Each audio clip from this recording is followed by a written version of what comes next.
This next panel, which will immediately be followed by a presentation from Tim Sopuck of Manitoba, is going to be moderated by... You're introducing him?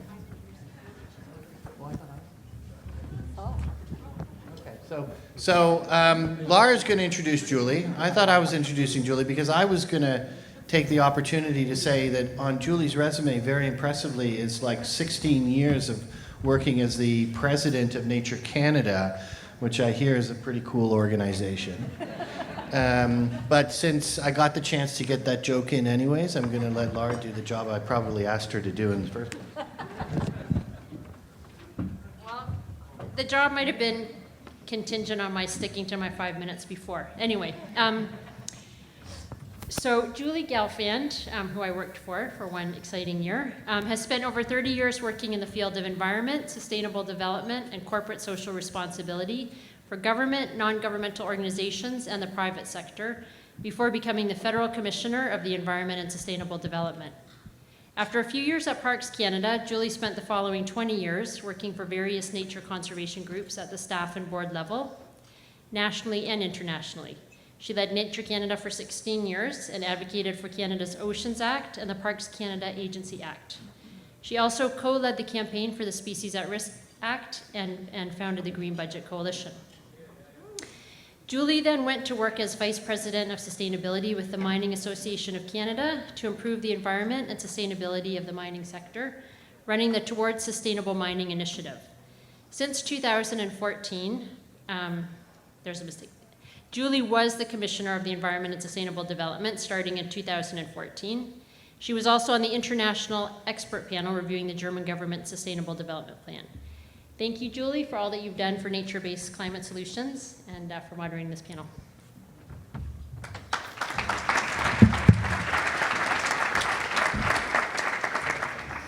Thank you very much. It's a great honor to be here. It's a hugely wonderful success to see 400 people here coming to talk about nature-based solutions to climate change. Félicitations à le comité organisateur et à tous vous autres de participer avec nous dans le prochain défi que nous avons pour les prochains 10 ans et 20 ans qui s'en viennent dans le futur. For the last 6 years, I have been Canada's Federal Commissioner of Environment and Sustainable Development. For those of you who don't know what that job is, it's essentially the Auditor General of Environment and Sustainable Development. So I would audit these people. It's not a job where you make friends. Or you do influence people, but you do not make many friends in the federal civil service because you're coming in to see whether or not the government departments are achieving what they said they're going to achieve in their programs. So the session that we're talking about today is called Designing for Success. And I can tell you that most of my audits, I did about 30 different audits and looked at 14 different funds. Most of the time, I didn't find success. We found all kinds of, as they say in French, lacunes, all kinds of gaps. But it did teach us what do you have to do in order to have a program that would essentially pass the audit sniff test. Like, how do you get a good report card from the Auditor General or from the Commissioner of the Environment? How do you design for success? So before we get to the panelists, I'm going to tell you a few of the things that I learned by doing some of these audits. These are what they look like. You can find them online. And I brought two of the interesting ones because one of them is on support for sustainable municipal infrastructure, and the other one is on mitigating the impacts of severe weather, both which are related, in my opinion, to what we're doing here today. So if you want to design a program for success, there's some key things that you have to do, and this is getting you ready for when we do come in and audit you. You must have an overall objective, like a plan. And your objectives must be quite clear. They must be SMART. They must be specific. They must be measurable, achievable, realistic, and timely. If you don't have those, you won't get scored very highly by the Auditor General or by the Commissioner. You also need to know your baseline. So how are we doing with species decline? And after all this work, how are we doing on species decline? Or how many hectares of protected areas do we have? And after a certain amount of time in your project, how many areas of protected areas do you have? Same thing with greenhouse gas emissions. You need to know your baseline. You need to have smart objectives. You then need to measure your performance. You need to have performance indicators, performance targets. You must be able to measure your outcomes, and you have to be able to aggregate them so that at a national level we can say, here's what happened. If you're actually managing a fund, like the Disaster Mitigation Fund or the Nature Fund, which was created recently, you need to be able to document your project assessment decisions. Your project approval decisions also need to be documented. You also have to have a system for what are you going to do with the people who don't report back on time. So we saw funds where money was given out before we actually saw project reports come in. So you're continuing to fund something where you're not getting the project reports back from the grantees. Yeah, it's not a great idea. So you need to have a system for that. You need to have a system to get your final reports in. And what will you do if you don't get those reports? You need to track the spending. Is it being spent on time, on budget? You'll get X's if your money isn't going out. You'll find in our report that for the Disaster Mitigation Fund, for example, almost 50% of the funds were never spent. We have all this money to help us, and it's actually not being spent. So track your spending, document and verify, particularly if you're talking about greenhouse gas emission reductions. You need to be able to document them and verify them. You need to identify and manage your environmental risks, both biodiversity and climate risks. And finally, you need to report on your results consistently. So what we find often with government departments is that they report and then they don't report again for 6 years, and then whoops, they report again 3 years later, and it's like, if you said you're going to report annually, you need to report annually. Some of the funds that we reviewed that were doing a very good job, so if you're looking at designing for success and you want some examples of good funds, the clean tech funds, the clean energy funds have been very well managed. The funds for Sustainable Development Technology Canada is another example to look at. They're doing really well in managing those funds. And the Federation of Canadian Municipalities, are they here? Anybody from them? FCM. They have a green municipal fund, also very well managed from the commissioner's perspective. Funds that were not well managed, according to our audits, was something called the gas tax fund. Don't know if you remember that. For about 10 years, the gas tax fund was supposed to clean our air, clean our water, and reduce greenhouse gas emissions. It was $10 billion. We have no idea whether our air is cleaner, our water is cleaner, or our greenhouse gas emissions are any cleaner as a result of that fund. So that's one that isn't doing that well. I already indicated the disaster mitigation funds are not properly spent. They're not all spent. They're not spent on mitigation, for example. And the municipal infrastructure funds, at the time that we looked at our audits, they were not even considering climate risk.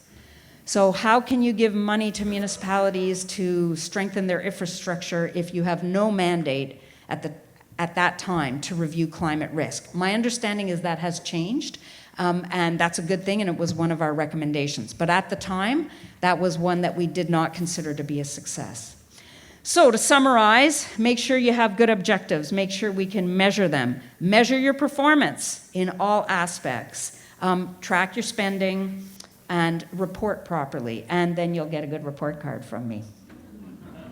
Again, if you want to see any of the audits, as I said, we reviewed 14 different funds while I was commissioner. Have a look at the Office of the Auditor General website, and if you have any other questions, I'll be around today and probably tomorrow.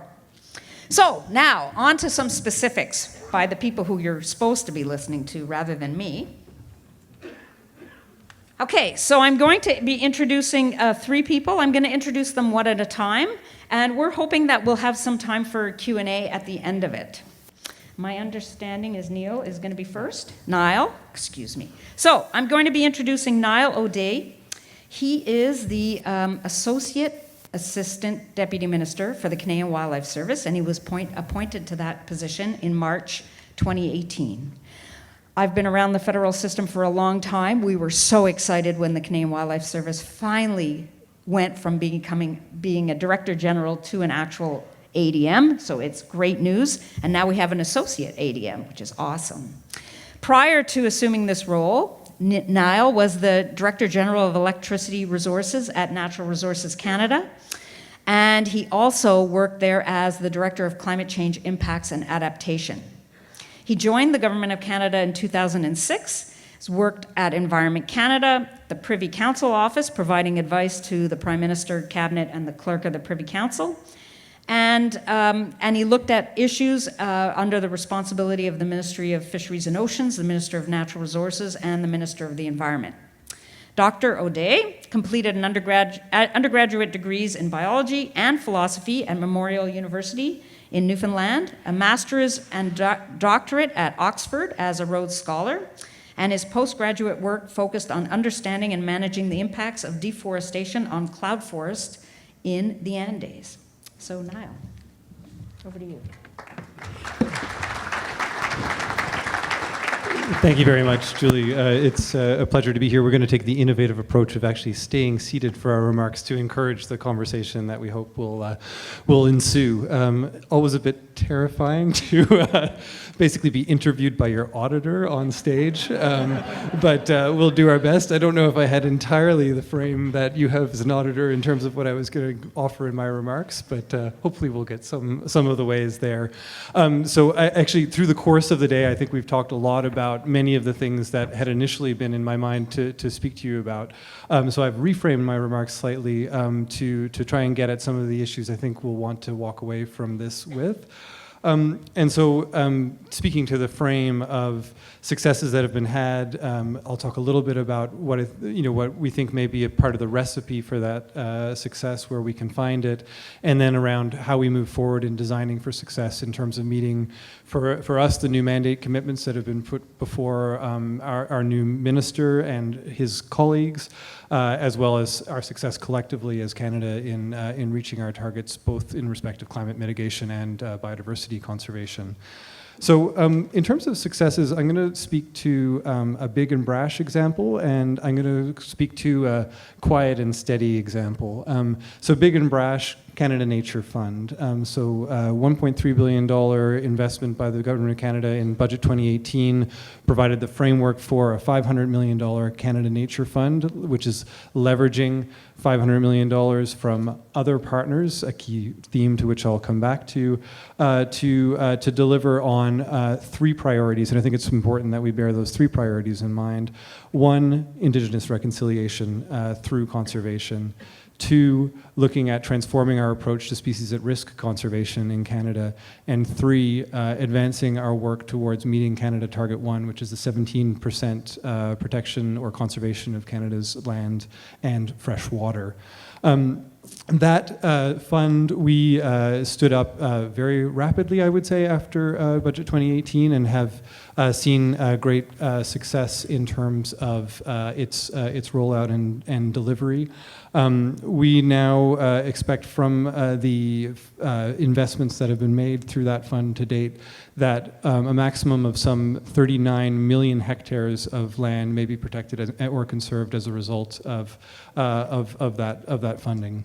So that's a huge kind of Big Bang achievement. Thank you. And I'll come back to why those thanks shouldn't come to us, but to us as a whole in this room. But that's one way of doing this. The other way of doing this that I'd point to is the North American Waterfowl Management Plan. So this one has been around since 1986. But since 1986, so over 30 years of operation, $2.3 billion have been invested in wetland conservation in Canada.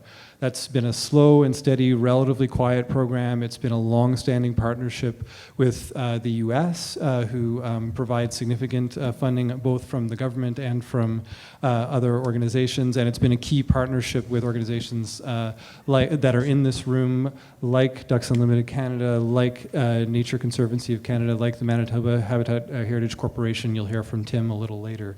So the two different ways of approaching this, but both stand-up models that I think we can learn from in terms of how we move forward to advance nature-based climate solutions. So coming to that aspect, just a couple of thoughts on what we think may be the kind of ingredients for success as we move forward. I think first and foremost, I would say that it doesn't start with the money, and it doesn't start certainly with the federal money. It's critical, but it can't be the starting point. I think we have to recognize that the funding programs that we're able to leverage based on the federal spending power don't exist in a vacuum. And so we have to look at as a federal government, and in terms of delivering on the kinds of mandates that we're looking to achieve, exercise the full range of our kind of powers and responsibilities as a government to work with others to make that happen. So a few things there. One, convening. And I think that's about the convening power of government, recognizing that governance is key to doing things in the right way, and that doing things in the right way matters.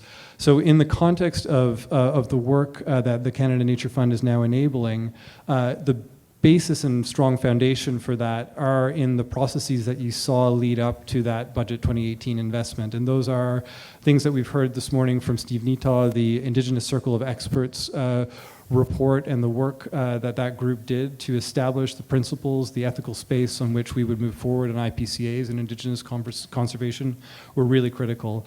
The National Advisory Panel, we have Janet Sumner here in the room, and others who contributed to that exercise, many others who contributed to that exercise, that in terms of creating the principles on which we would operate and some of the advice and guidance on how we approach meeting multiple objectives in terms of nature conservation was really foundational. Partnership with the foundations and others in this room to understand the kind of resources that could be mobilized, not just from governments, but from others to make this work happen. The Target to Canada Pathway, the Pathway to Canada Target 1 exercise, which is and was an FPT Indigenous and municipal initiative to have a governance conversation around how we could move forward on land conservation and protection, how we would develop common standards and definitions of what we were trying to achieve, and be able to plan around that. Then enabling. So, and this is where the exercise of the federal spending power comes in as a catalyst of the potential that's out there. So we knew coming into this, based on those conversations and based on the work that was done, that there was a huge potential for work to be done in this area. And that to get at that potential, providing this mobilizing capital would be critical. So when we, just as one example, the Target 1 Challenge Fund has had up to $175 million available to be invested. In the final analysis, we had over $800 million of proposals come in, which just speaks to just how strong the interest is in moving forward on these initiatives. And people in this room were key to mobilizing that interest and bringing it forward. And I think we can, hopefully find something of that same equation when we're talking about nature-based climate solutions. In terms of taking those ideas into reality, flexibility in how we are able to use those funds is key, and this is where we need our auditor to be sympathetic to us, and maybe our colleagues in central agencies as well, which is that the way in which you get an individual project done may involve a complex combination of different levers. They exist in different legislative realities, Indigenous law, and how an Indigenous community or government wants to move forward on a project will be based in their laws, and understanding how that interacts with provincial laws, federal laws, and otherwise is really critical to making this successful. So having that flexibility in terms of how the fund is delivered to make it work is really key to solution finding. And often this involves us. This is not just Environment Canada working on its own. Parks Canada is a critical partner federally. NRCan, even organizations like Defence have had a role federally, and then of course those in this room have played a key role in that as well. Thirdly, leading by example. So it's important that the federal government continue in its own capacities to exercise leadership in land protection and conservation. Parks Canada is a gold standard in that regard, has been a long-standing creator and establisher of protected areas that are representative of Canada's landscape and preserve our cultural heritage. Environment, I'm proud of the national wildlife areas and migratory bird sanctuaries we manage, and in our opportunities to lead in terms of examples of Indigenous co-management in those areas, including in the recently established Auditor National Wildlife Candidate Area in the Northwest Territories. But again, organizations like Defence are also playing a role. So the Canadian Forces-based Shiloh in Manitoba is now another effective area-based conservation measure. So it's identified as such because its primary objective is defense operations, but its secondary co-benefit is the protection of species and landscapes. And we're able to recognize that through the definitions we agreed. And then finally, I think we need to make sure that in terms of our government work, we're taking the long view. As our minister has articulated, a transformation is required if we're going to achieve the targets that have been set out, both in respect of climate change and in respect of nature conservation. And so I think in order to enable that, we have to be working fast to meet very near-term targets, but also thinking through to the future. And that's where the kind of the research that we do federally and how we interlink with others who are doing research and building the peer-reviewed literature more broadly is really critical. Connecting with organizations like the OECD, who've had representation in the room today, is really critical. Understanding the views of industry partners, of Indigenous players, of the Anglo community will be critical in advancing that as well. So in terms of designing then for success, how do we work together to get this done, and what can we learn from each other in how we've done this in the past? I think that at this stage, the minister said we don't have this baked yet. We've opened the invitation. Beth, in her talk this morning, opened the invitation. We're interested to hear from you on how we do this well. Nature-based solutions is a challenging space because we're trying to intersect so many co-benefits into a single frame of smart objectives, and getting your input to that will be absolutely critical. I think one of the things we learned at the Nature Summit in April in Montreal, where we brought together international and domestic players, was that even when we were talking to a community that we think are the same, so the finance community, finance and insurance, and colleagues in the back of the room for the Insurance Bureau, I'm sure can speak to this, themselves acknowledge that they speak different languages when it comes to understanding the valuation of nature. And if we're going to do nature-based solutions right, we have to be able to work towards speaking in the same language. And I think that's an effort that there's been a lot of work on already, and then we'll have to work towards more actively as we move forward.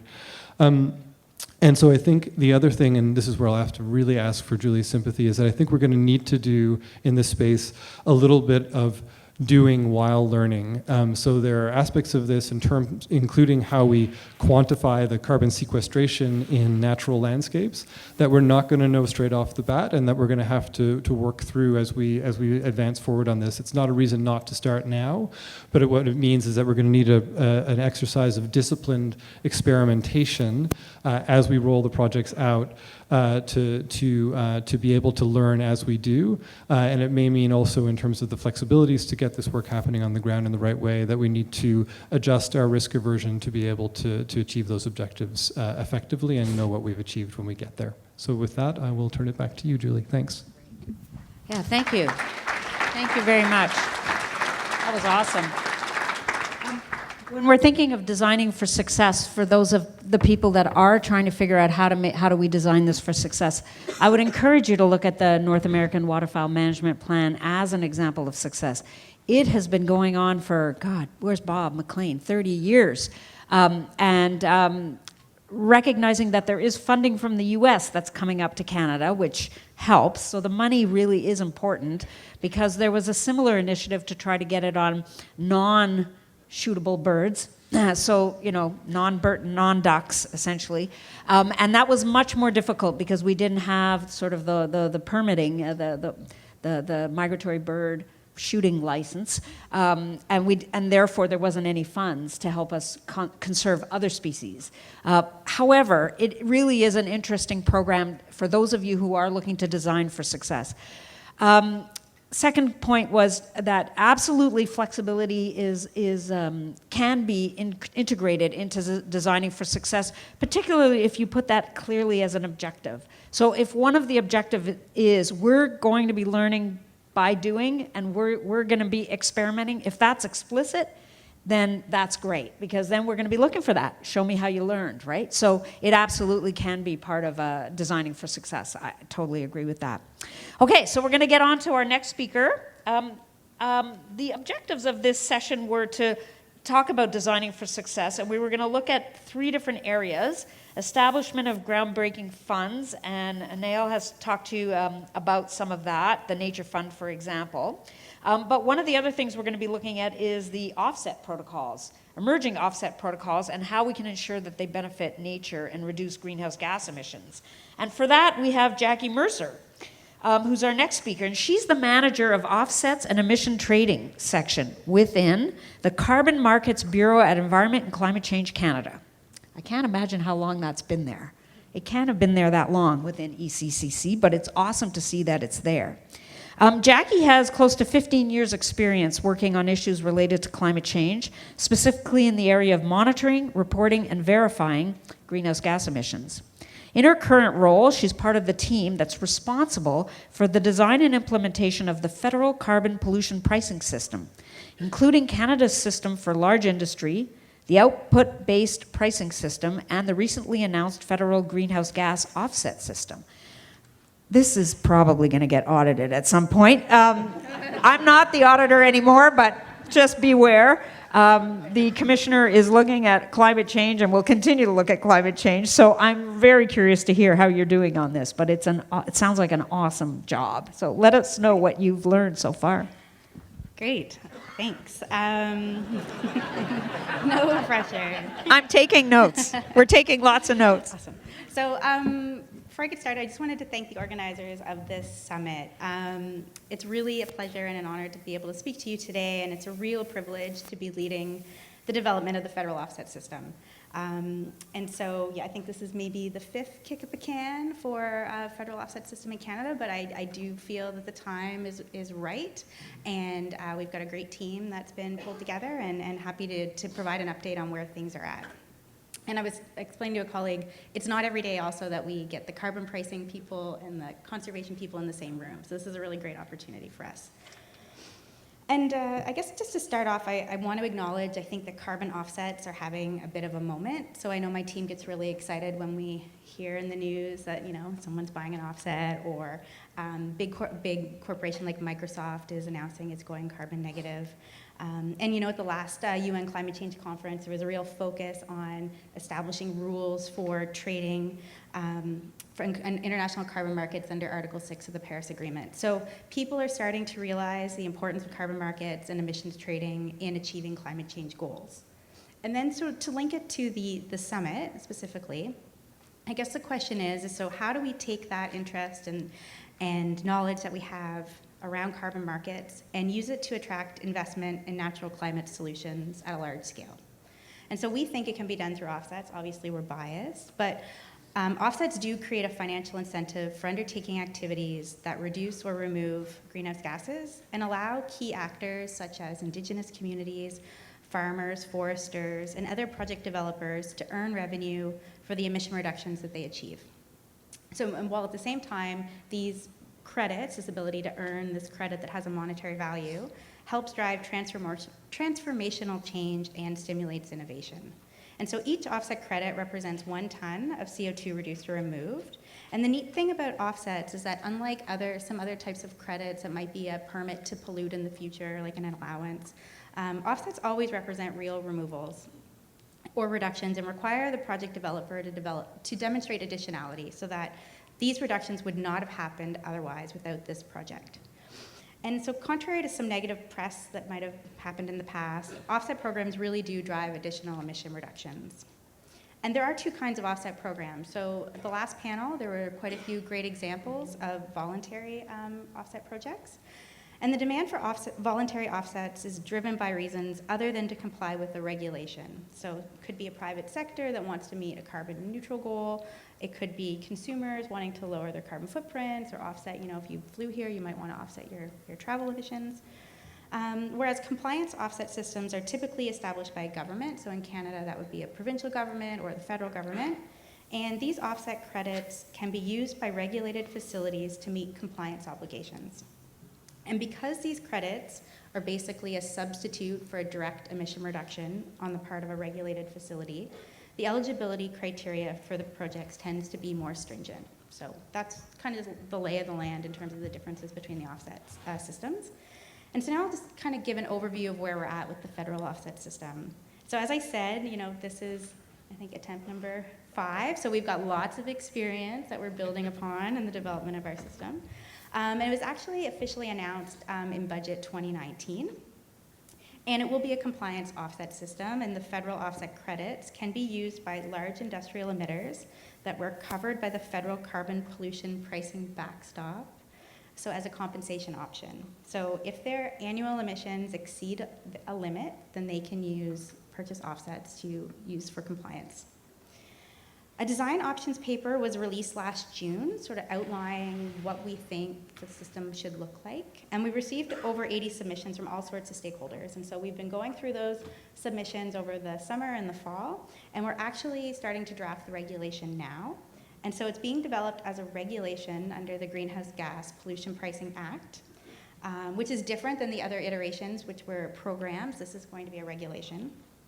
And we're currently targeting spring 2020 for publication in Canada Gazette 1.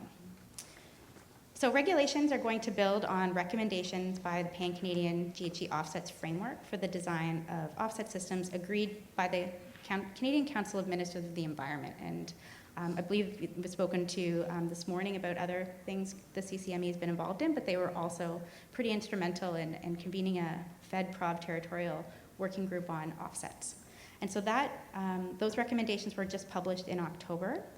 And the regulations will provide them the framework for the operationalization of the system. So it's going to include rules around project registration, monitoring and reporting, crediting periods, verification, sort of how to deal with reversals. So all the practical stuff will be kind of contained within the regulations. And the plan is to design the system in such a way to maintain high environmental integrity, but at the same time, be able to unlock private sector investment. And so most importantly, since an offset credit would take the place of a direct GHG reduction at a regulated facility, they must represent real, quantified, verified, and unique GHG reductions that are additional to business as usual. And so we have 4 key principles that we're using to sort of guide the design of the system. And so the first one is the reductions must occur in Canada. So greenhouse gas reductions are domestic, and they're going to support actions in Canada to achieve climate change targets under the Paris Agreement. And so the federal offset system will support the creation of offset credits in all provinces and territories with a focus on project development in provinces and territories without existing provincial systems.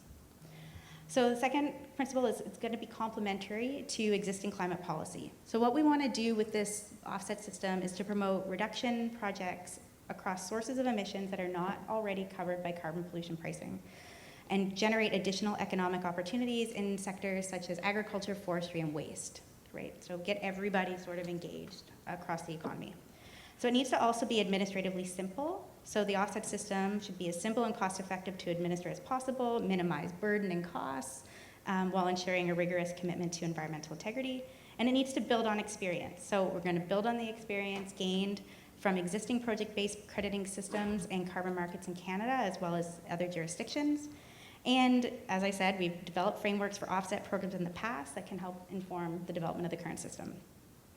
So that's sort of like the regulation bit. And at the same time, we're starting to think about quantification protocols. So what projects are we going to have generate credits in the federal offset system? And so what we're doing is we're thinking about the quantification protocols and how to develop them. And they will set out the approach for quantifying GHG reductions or removal for a given project type. And so only project activities with an approved federal offset protocol will be able to generate credits in the federal system. But we are open to adapting existing protocols as well as developing our own if we need to. And so the protocol development process, that's still a work in progress. It's to be determined. But we are working on developing a short list of priority sort of protocols that we hope to move forward with first. And so we expect to be able to share that list soon because we want to get feedback to make sure we're on the right track in terms of which project types that we're going to target first. And as part of this assessment, we are taking a look at all project types. And so that includes those related to conservation, restoration, and improved land management. And so no decisions have been made yet, but obviously there are a lot of benefits to projects that protect, restore, transform land and ecosystems, which at the same time remove CO2 from the atmosphere. And we recognize that nature-based projects have the ability to provide co-benefits, such as sources of revenue for local communities, maintaining or enhancing biodiversity, supporting conservation targets and goals.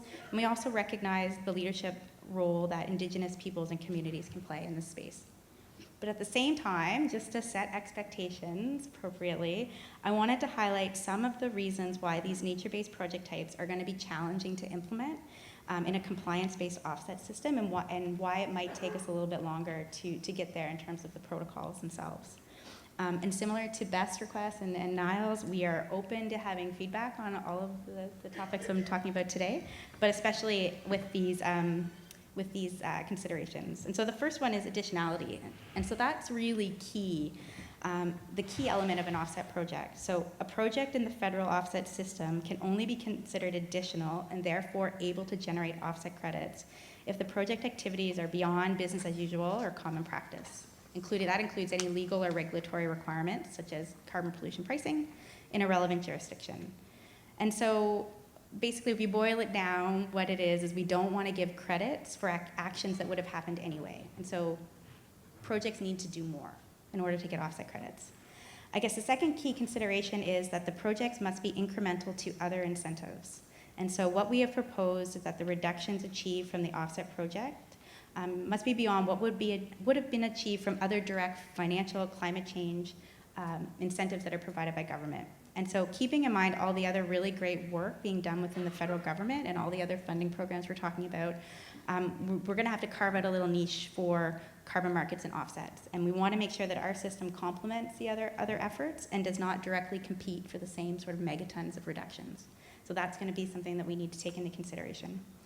The other key consideration has to do with leakage. So this may occur when efforts to achieve reductions result in release of GHGs from another location, so thereby sort of netting out any reductions at all. And this might occur if you set aside a piece of land for, so that it's not developed, and then the developer just moves next door and puts the factory there, or cuts down the trees, or does whatever. So this will be really challenging to sort of implement in terms of how to identify leakage and mitigate the impacts. And finally, permanence. So this is sort of really challenging for sequestration projects in particular. Project proponents will need to maintain a carbon sink for a number of years following the end of the reporting period. In some cases, this could be up to 100 years. We're thinking about how we can leverage other conservation tools and programs to help achieve this, but it is a bit challenging in the context of a regulation. And finally, just the point I wanted to make was another intersection between biodiversity, conservation initiatives, and offsets are the potential for credit stacking. So we definitely have that on our radar in the design of the system. So one piece of land could potentially produce multiple ecosystem credits for the same action. But it's worth noting that current opportunities for credit stacking are somewhat limited, as the other programs that incentivize credit generation are still sort of emerging. But we will consider rules for credit stacking in consideration and when these other programs are sort of coming online as they emerge. So yeah, I think that's everything. That's sort of where we're at in the development of the federal offset system. And I know there's a lot of interest on how carbon markets can support nature-based climate solutions. And so we're happy to continue the conversation over the next couple of days. Thank you very much.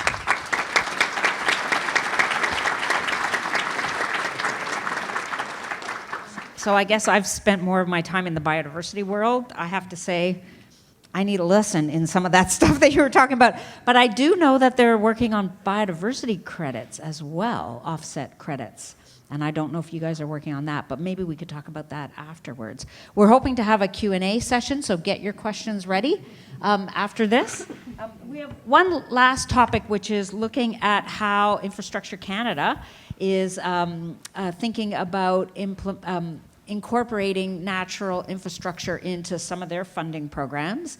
We did do an audit of Infrastructure Canada back a few years ago, and one of our recommendations was that they include environmental risk, particularly climate risk, in their funding. At the time, Infrastructure Canada said it didn't have a mandate to do that, but my understanding is things have changed within that department, and that's awesome. So here we have to speak with us, John Cuddihy. Cuddihy, I hope I'm getting that right. Is that right? Yeah. John leads Infrastructure Canada's environmental policy team. And he brings to bear deep expertise and experience across a broad spectrum of environmental issues, which he gained through a mix of private and public sector experience.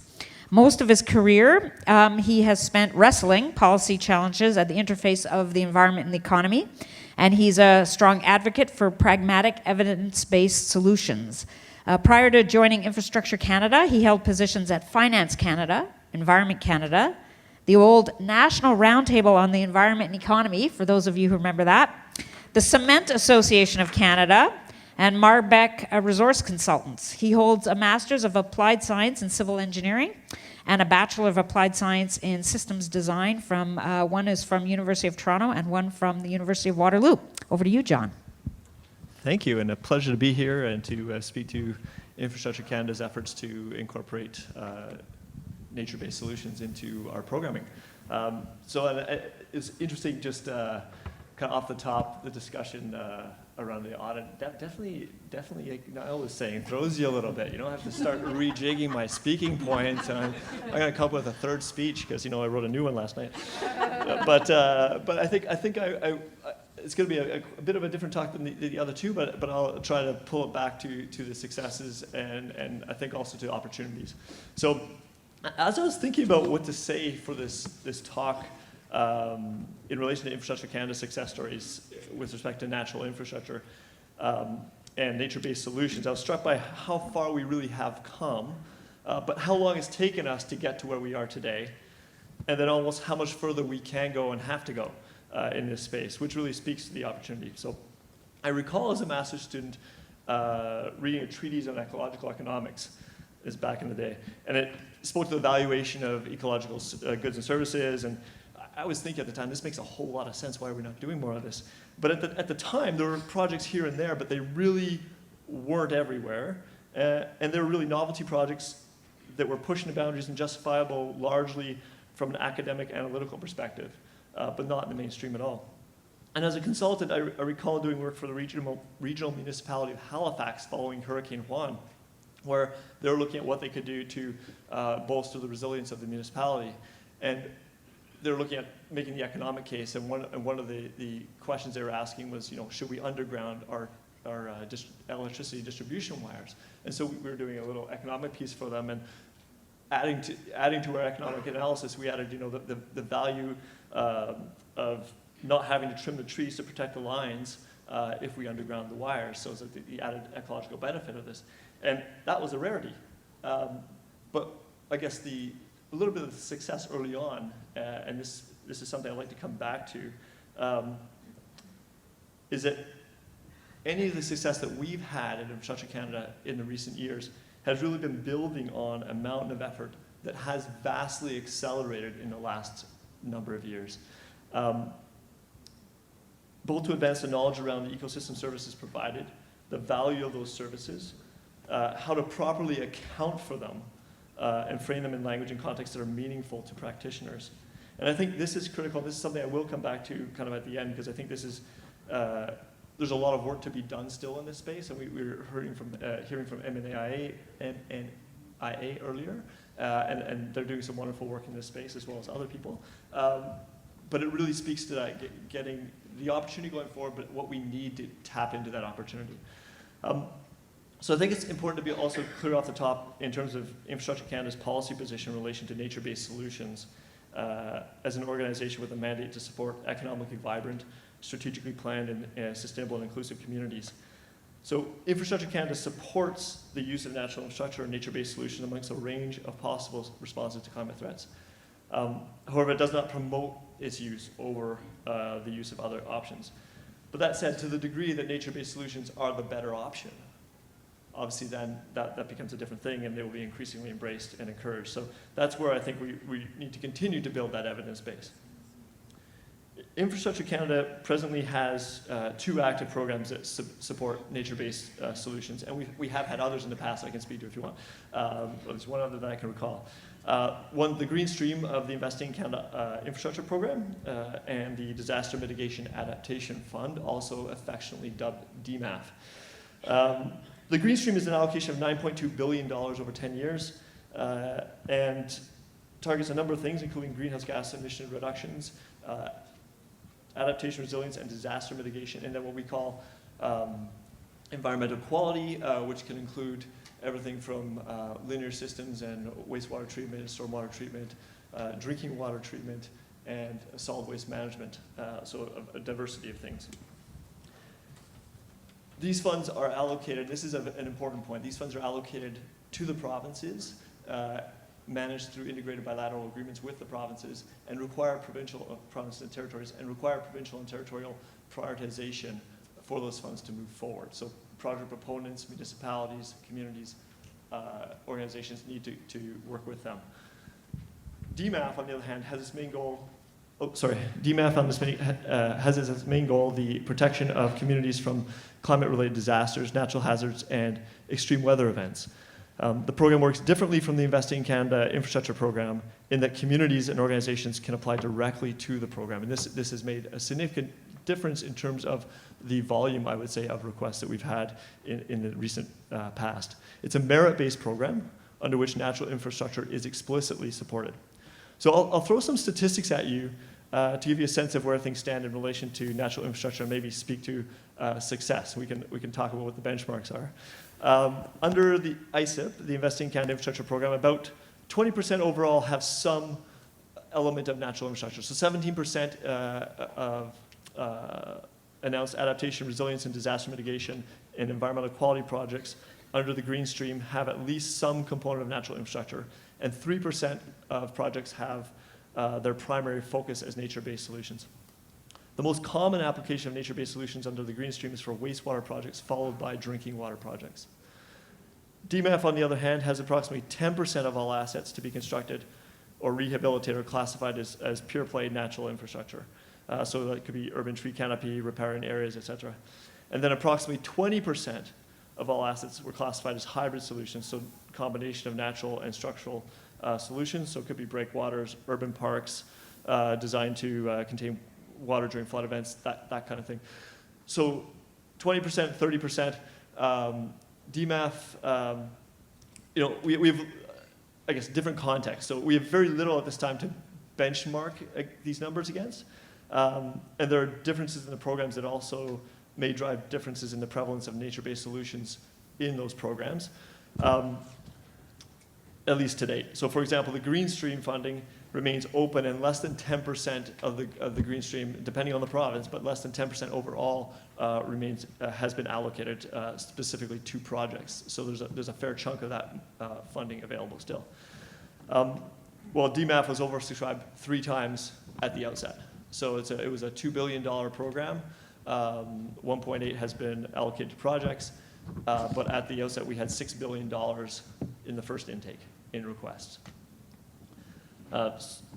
So what we can say, though, is we can point to a few areas of success and a few things that we can take forward based on our experience to date with both these programs. So I guess first success, both for DMAP and now confirmed for the Green Stream adaptation funding, land acquisition is explicitly included as an eligible expense. So this is a big deal.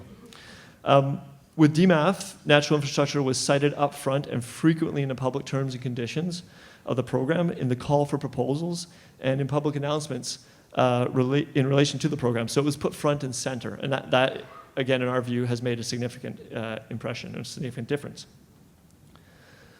Third, as a merit-based program, DMAP considers co-benefits actively as an element of its project evaluation, and nature-based solutions tend to score well in the area of co-benefits. So you've got an automatic leg up in that sense. So speaking about going forward, what opportunities exist? A few different areas here I'd like to speak to. So when we think about what the programs have done, so the programs are programs that are targeting, as per my kind of initial policy positioning, they're programs that are targeting infrastructure solutions to in this case, many cases, climate challenges, and they're facilitating the use of nature-based solutions in that regard. So in that sense, the better the data, the better the basis for decision-making, the more support there is for rationalizing those solutions, the better off we are. So in that sense, I wanted to highlight the Climate Resilient Buildings and Core Public Infrastructure Initiative that's funded by Infrastructure Canada and run by the National Research Council, which is supporting the uptake of natural infrastructure. And the outputs of this initiative are demonstrating how data and information mobilization, knowledge mobilization in space can also unlock additional benefits. Most recently, the initiative published 2 new Canada Standards Association standards on nature-based solutions for the design and construction of bioretention systems that manage urban storm water runoff. And with an eye to the future, this initiative is also developing guidelines to inform cost-benefit analysis of storm drainage decisions based on comprehensive review of green and gray infrastructure. So the standards kind of bring up the bottom in terms of saying, hey, everyone, you've got to do this. And the guidelines really kind of put a standardized approach around what someone who wants to push the boundaries can do. So it's not necessarily pushing the very far end of the boundaries, but it's giving a bit more of a structured approach for people that want to push the boundary a little bit. And so that's very useful in our view. So the opportunity there, I guess, is to continue those efforts, not just with the National Research Council work, but more broadly at building knowledge, building the knowledge base, building the tools, disseminating that knowledge, and making it accessible at practitioner level and to decision makers. I think another kind of obvious example or opportunity is that funding remains under the green stream for many provinces and territories, and they will be prioritizing projects in the coming months and years. There is likely opportunity to work with the provinces and territories as they move forward with their project intakes, because each province and territory does its own intakes. And working with them to ensure that they take into account the co-benefits and that they see that bigger picture associated with nature-based solutions as they bring forward those projects. And also, I would put forward that under Infrastructure Canada's climate lens, which was launched about 18 months ago, the climate resilience assessment specifies that the use of natural infrastructure solutions is to be considered. So it's a requirement. So the climate lens is a project level requirement. People have to do it, particularly if they're accessing money under any of the climate streams, so under the green stream for climate resilience or for low carbon. Project proponents have to do one. And in this, they have to consider nature-based solutions. So a success. And I'd say the last big opportunity here, or not last, but certainly the last one I'm going to highlight, is the Minister McKenna's mandate letter, which included very specific language around a second call for the Disaster Mitigation Adaptation Fund, and specifically I'll read the language, launch a new call for proposals under the Disaster Mitigation Adaptation Fund to address the impacts of climate change, adjusting the program as required to ensure that the most impactful projects are supported, including those related to natural infrastructure, whether they're from small, rural, and indigenous communities or large urban centers. And I can assure you that we will be working to deliver on this mandate and that we will look forward to your support in advancing highly impactful nature-based solutions as we do so. That's awesome. Thank you very much.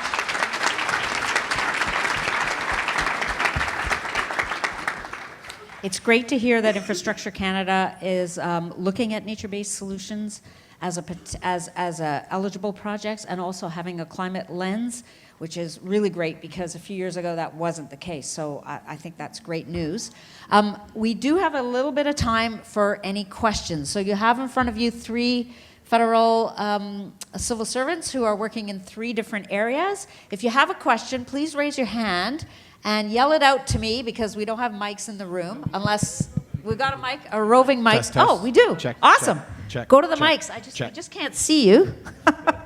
So I think somebody's over there. Yeah, go ahead. Hi. And please indicate your name and to who the question is addressed. Certainly. Jay Richland from the David Suzuki Foundation. I also am a board member with the Municipal Natural Assets Initiative, so thank you to everyone here. My question is to John, and I wonder if you can say a little bit about how the rest of Infrastructure Canada is starting to come along with the concept of nature-based solutions. It sometimes seems like you might be the only guy in there, other than the minister, who gets it. Okay, so not the case. So I mean, there has been I'd say there's a transition in terms of the mandate of the organization or the policy function within the organization. So I came on relatively recently at the end of September to the organization as the first director in recent history of environmental policy. The team was previously part of a broader sectoral policy team, but kind of over the last year, the organization has looked to with an eye to having smart outcomes and delivering on outcomes, policy outcomes, building up the policy capacity so that we can actually provide advice to our programs on how best we can tackle in my case, the environmental outcomes. One of the other sectors is on transit, so it also has an environmental angle. But yeah, so I'd say, so certainly the organization as a whole is recognizing, has recognized and has put emphasis on building up that capacity internally. So that's one thing. I'd say also the climate lens, as an example, was put in place 18 months ago. That was a whole of organization effort. And we work with our partners in the project operations to do that very closely. I'd say that itself is an evolving dialogue and an evolving tool. So 18 months in, we've had some successes. We've had a lot of learning. We're in the process of looking at that as well, looking at what we can do to bolster that, to make it deeper, broader, how we can have the most impact with that. So I think that also right now applies to all the Investing in Canada infrastructure program funding, not just the green stream. So anything above $10 million, and I believe that captures close to 80% of total ISIP funding, which is $33 billion over 10 years, is subject to the climate lens. Perfect. We have a question over here. Thank you, Julie. Mitchell Beer from Energy Mix Productions with a question for Ms. Mercer. I'm really glad to hear you say that offsets are having a moment. My question is whether the kind of offsets you describe risk enabling emissions, when what we've been hearing all day and certainly this morning is that we need to simultaneously reduce emissions and get the benefit of nature-based solutions and sequestration, often over the longer terms. And as I listened to you, I tried to think of this in the context of two, let's say, hypothetical projects, a very controversial pipeline that the government may or may not have bought us all, and a very controversial, hypothetically $20.6 billion tar sands oil sands mine that might or might not soon be hypothetically approved. And my questions are, will offsets give political coverage to that kind of decision by creating the illusion that it's been offset? How can you be expected to account for their emissions being underestimated the way they're being the time lag between the emissions and very often the offsets that are applied to them, the downstream emissions that are so much larger than the emissions you're even being asked to look for. And as I thought that through, I thought your office probably can't be expected to account for all of that, but if you can't be, then what actually happens to the emissions, and is it really an offset, notwithstanding your really good work on additionality? Interesting question, Jackie. Some of this is quite political, and so Jackie it's may... technical too. I agree. And so I think Jackie can deal with some of the technical things, but I don't think it's fair to ask Jackie to deal with some of the political stuff. So Jackie. Great. No, and appreciate your comments. Thank you for raising important issues in this room. I know there's a lot of people who care a lot about the environment. And so my little slice, though, is developing a federal offset system to be used as a compliance option for large facilities who are regulated under the output-based pricing system. So currently, under the backstop system, if your facility exceeds its emissions limits, it can do one of three things. One is just pay an emissions fee, so they can just pay money and continue to pollute. or they can buy surplus credits from another facility that has reduced their emissions, or if they're not available, they can buy federal offset credits. So these credits become a sort of temporary solution for facilities who are unable to reduce their emissions directly at the facility. Over time, we recognize, we're not going to give credits for just doing the same thing. What we want to do is incentivize new emission reduction activities, new technologies. Over time, bring everyone along. Then that project is no longer additional. Then we move on to the next one, right? So we recognize that it's a tool in the toolbox. We're using markets to help lower the cost of compliance for industries, and also at the same time actually generate emission reductions in sectors that are not covered by carbon pricing. So that's sort of the little niche that the federal offset system lives in, and I recognize there are some bigger concerns out there. Thanks. Great, thank you. So we've got 3 more people. I'm going to ask you all to ask your questions, and then we'll answer them at the end just to make sure we get time for everybody. So, sir, I'm going to go to you and then over to Lara. Thank you very much. I'm Bob Burnett, Escarpment Biosphere Conservancy. The International Biodiversity Agreement emphasizes conservation in areas of highest biodiversity, i.e. more rare species.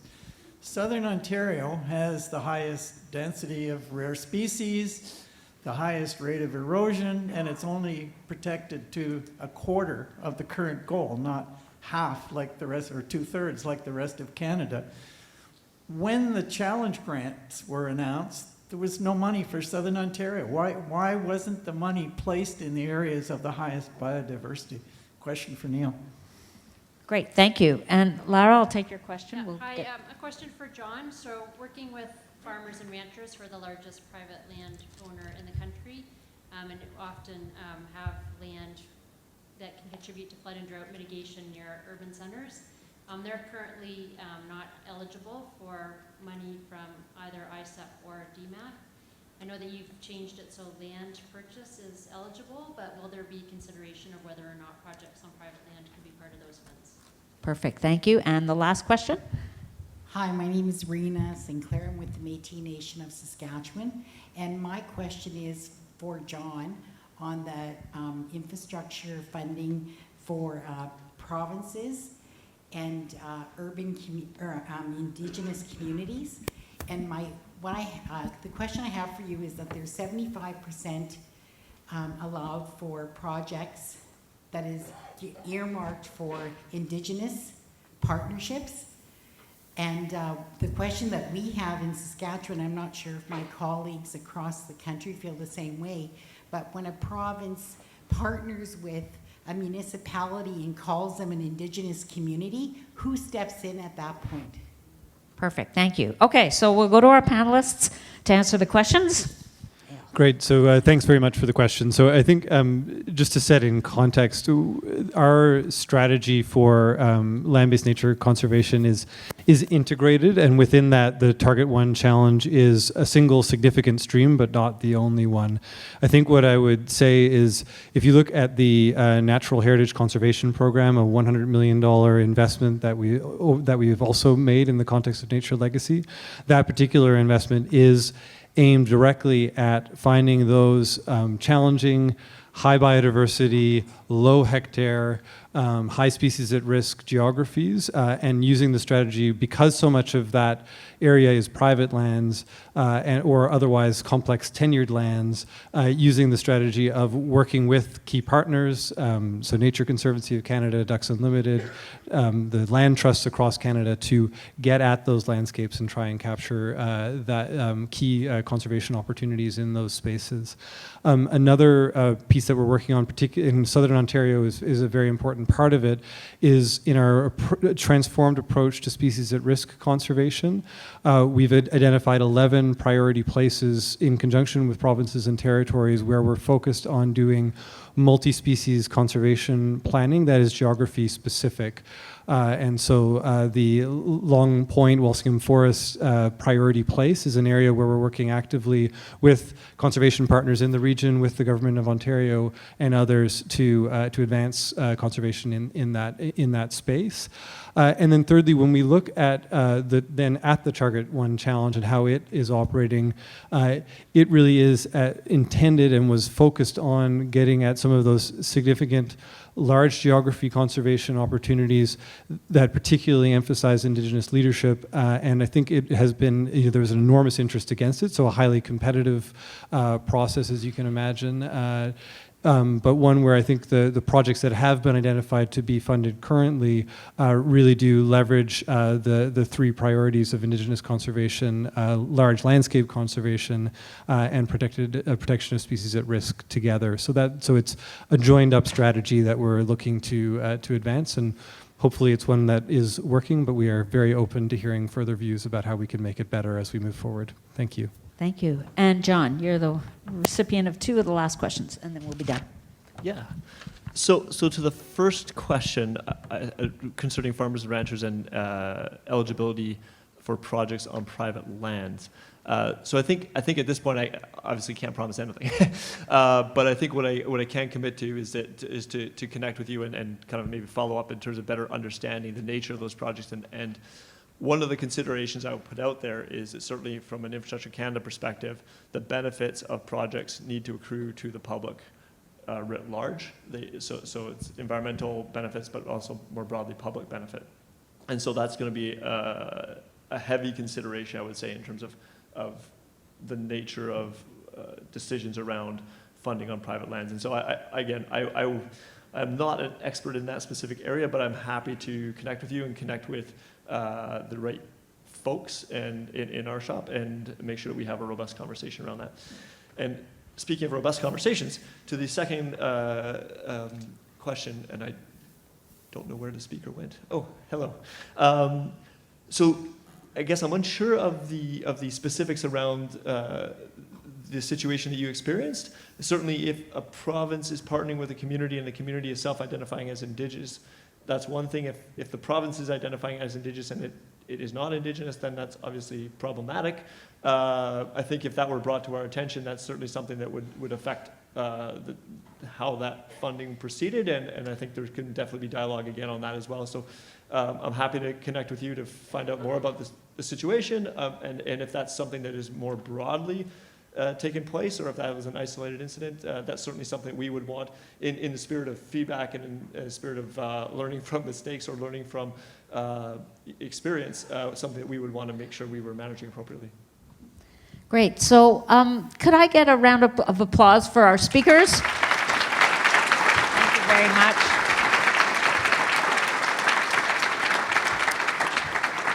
Please remember that they're very brave to sit in front of this group.